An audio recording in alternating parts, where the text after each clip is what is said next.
Bonjour à tous et à toutes et bienvenue sur la chaîne Reflet de Lune, j'espère que vous allez bien. Merci pour votre présence aujourd'hui. On se retrouve pour le tirage sentimental et relationnel de la mi-juin à la mi-juillet pour le signe du Taureau, Soleil, Ascendant, Lune ou Vénus en Taureau. Alors cette vidéo, elle peut vous concerner si vous êtes en quête de réponse par rapport à des situations relationnelles, familiales, professionnelles et amicales, mais également sentimentales, que vous soyez célibataire, en couple ou dans une situation compliquée. Je repars des énergies du mois de juin pour voir un petit peu ce qui se trame pour vous sur les semaines à venir jusqu'à la mi-juillet et même au-delà. On va également approfondir tout cela avec des tarots, des oracles, pour voir un petit peu qui vient vers vous, qui vient vers vous aussi dans les situations compliquées, les archétypes en jeu, pour comprendre un petit peu ce qui se joue justement dans une relation qui est difficile et compliquée. Alors, vous avez le diable sur l'arcane du mois de juin. On nous a parlé de libération que vous avez ressenti peut-être sur cette période du mois de juin et qui peuvent encore se faire sentir. Libération, une soif de liberté, des liens limitants qui sont éclatés, on me dit qu'ils sont détachés, coupés, libérés. Sur l'entourage proche, il y a eu vraiment de l'adversité, et il y a eu une difficulté peut-être à se détacher de certaines situations. Il y a beaucoup de liens karmiques ici, mais je vois ici que vous retrouvez également votre harmonie intérieure, un équilibre avec des relations davantage tournées vers l'énergie du donner et du recevoir. Ça, c'est très positif. Sur la vie sentimentale à proprement parler, il y a quelque chose qui est connecté à votre passé, vis-à-vis d'une relation peut-être qui est envisagée, qui est existante aussi. Globalement, votre vie sentimentale, elle semble influencée par une dynamique mentale, intellectuelle, liée au passé. Ça peut être des déceptions, ça peut être des colères, ça peut être une envie d'avancer tout en étant conscient de là où l'on vient. Alors conscient, où il y a aussi de l'inconscient, une difficulté peut-être à... Il y a comme un défi à ne pas vouloir répéter un schéma du passé, une envie d'avancer sans répéter le passé, et donc aussi peut-être pour certains une appréhension vis-à-vis de ce passé qui pourrait se répéter. Sur la relation à l'autre et en particulier sur les situations compliquées, là on est sur des transformations, donc il y a peut-être quelque chose d'assez toxique dans des liens qui sont difficiles à comprendre, difficiles à digérer, avec des transformations. On va voir ce que nous dit le tarot déjà sur les perspectives, sur les 15 jours à 3-4 semaines à venir.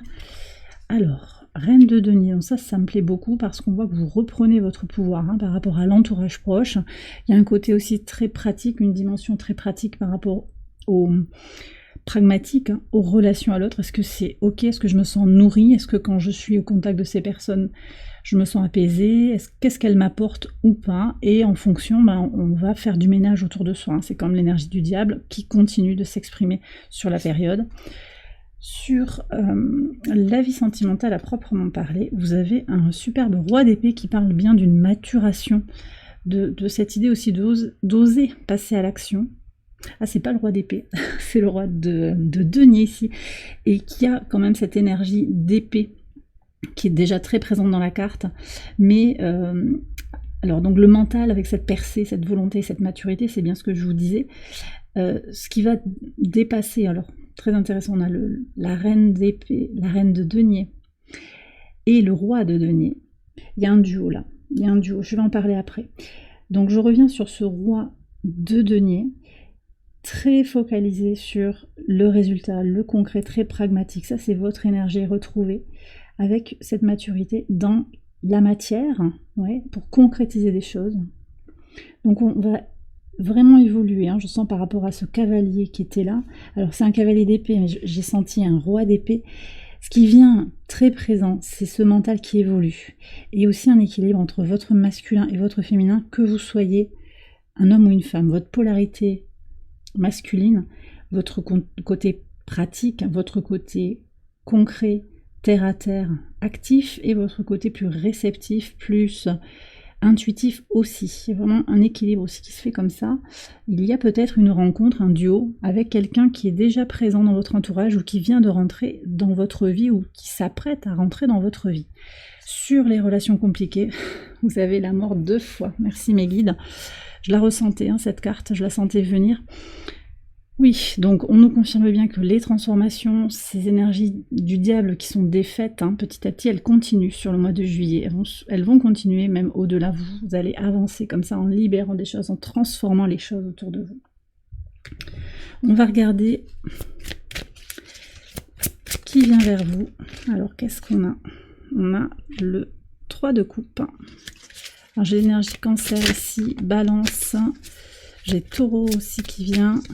Poisson, scorpion, verseau. Qu'est-ce qu'on a ici? Ça, c'est la tour. The Blasted Beach. C'est l'arbre. C'est l'arbre qui est éclaté par la foudre. Énergie bélier, scorpion, capricorne. Je vais vous parler. Alors, j'ai des gens qui sont dans différentes dynamiques hein, autour de vous, qui viennent vers vous. Il y a quelqu'un qui va venir parce qu'il y a de grandes transformations dans sa vie. J'ai aussi des gens qui viennent vers vous pour célébrer, ou c'est une rencontre que vous faites au cours d'une célébration, d'une fête, en sortant. 9 de coupe. J'ai encore des énergies poisson, cancer, scorpion, vierge. On me redonne Capricorne ici, Taureau. Bon, alors, j'ai des personnes positives qui viennent vers vous. Là, c'est quelqu'un qui a reçu des foudres karmiques, hein, qui comprend des choses par rapport à sa vie, qui est en train de libérer du karma. C'est potentiellement quelqu'un de nouveau. Ici, on est plutôt sur du nouveau, mais ça peut être aussi quelqu'un qui revient dans votre vie, que vous connaissez par ailleurs, une ancienne amitié, quelqu'un que vous avez perdu de vue, qui a fait du chemin de son côté. Et puis j'ai des gens qui sont très centrés sur le cœur en fait, hein. Sur l'idée de profiter de la vie dans une énergie d'amour inconditionnel, ça c'est extrêmement positif. Ouais. Des gens qui sont en train de changer de toute façon, vous changez et en miroir vous allez faire rentrer dans votre vie des gens qui sont en transformation également, en évolution positive. Sur les situations compliquées, on va prendre les archétypes. Alors, voilà, il y en a 5, il y en a même 6, celui-là aussi veut venir, on va voir ce qu'il y a. Alors, il y a du monde. J'ai l'étudiant, la femme fatale, le voleur, l'avare, le mentor et l'esclave.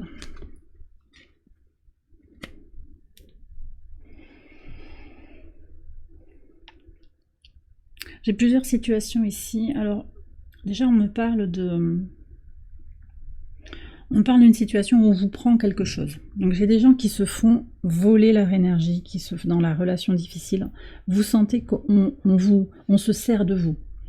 C'est quelqu'un qui n'a pas grand-chose à donner, qui vole, qui prend, mais qui ne donne pas beaucoup. Et on voit bien que vous êtes déjà tourné vers des énergies de libération pour aller plus vers l'énergie du donner, du recevoir, de réciprocité. Et donc, effectivement, il y a quelque chose qui ne va pas marcher comme ça. Ça ne peut pas continuer comme ça. J'ai aussi une énergie, alors je ne sais pas si c'est vous ou si c'est l'autre, il y a une codépendance, une dépendance émotionnelle, affective, physique qui est très très forte. Et il y a quelqu'un qui est prêt à sacrifier des choses pour vous, c'est peut-être vous aussi. Et donc là aussi, ce que je ressens, c'est ce déséquilibre.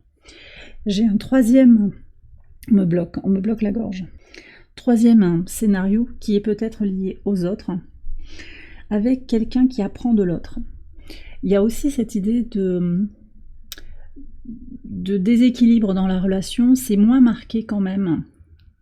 C'est moins marqué, mais l'étudiant a besoin aussi de prendre confiance en lui pour rejoindre le mentor.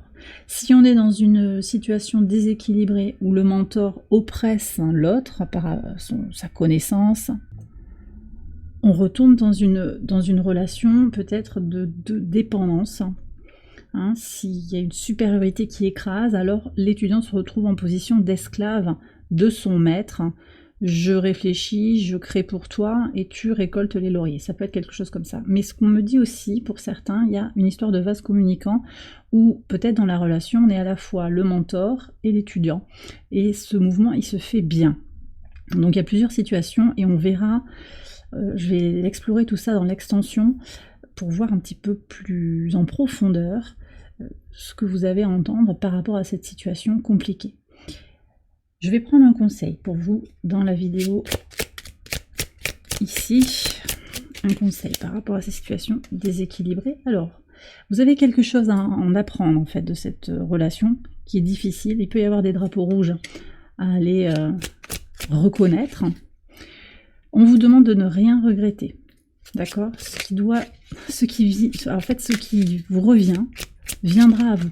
Donc si la relation elle est faite pour durer, les énergies de l'univers vont faire en sorte que cette relation puisse durer. Si ce n'est pas pour vous, eh bien, vous serez séparés. Et c'est ok, en fait, peu importe. L'empereur vous demande de reprendre votre propre pouvoir, de stabiliser les choses dans votre vie et de travailler sur vos projets, aussi sur votre impulsion dans les projets. 10 de denier, on vous demande aussi de vous entourer de personnes positives, de travailler sur les projets, de travailler sur votre communication, les mots que vous utilisez vis-à-vis de vous-même et vis-à-vis des autres aussi, parce qu'ils sont le reflet de certains déséquilibres dans une relation. Je vais aller prendre un message, parce que quand même j'ai pas dit, mais avec la reine de denier et ce roi de denier que j'ai pris pour un roi d'épée, on est quand même sur des liens sacrés. Ça me parle de ça, de couple sacré. Donc c'est peut-être quelqu'un que vous connaissez déjà et le lien est en train d'émerger. Vous voyez, je vous parlais des vases communicants et la carte a sauté avec d'autres cartes dessous. On a bien une dynamique aussi de vases communicants qui peut s'apparenter ou qui peut évoquer très fortement des liens de flammes jumelles. Alors c'est très spécifique et je vous invite à prendre ça avec beaucoup de discernement. Vous voyez, tout le monde n'est pas sur des parcours de flammes jumelles. Mais il y a ce potentiel de couple sacré en fait. Ouais. Qu'est-ce qu'on a comme message pour vous? L'ego spirituel. Donc ce qui bloque actuellement la relation sacrée, c'est l'ego spirituel. Donc c'est l'ego et on est en train de le libérer. Alors ça peut être vous aussi qui vous libérez de ces choses en lien avec votre ego blessé. Ego blessé qui limite en fait, mais peut-être que c'est l'autre aussi. Et ça, on va aller l'explorer dans l'extension également. Les peurs, le mental, c'est un peu le diable en soi en fait, l'ego. Hein. Et le libérer, ça permet de se libérer dans le lien. Et ça peut venir parler aussi pour les relations traditionnelles, hein, parce que l'ego est porteur de beaucoup de négativité quand c'est un...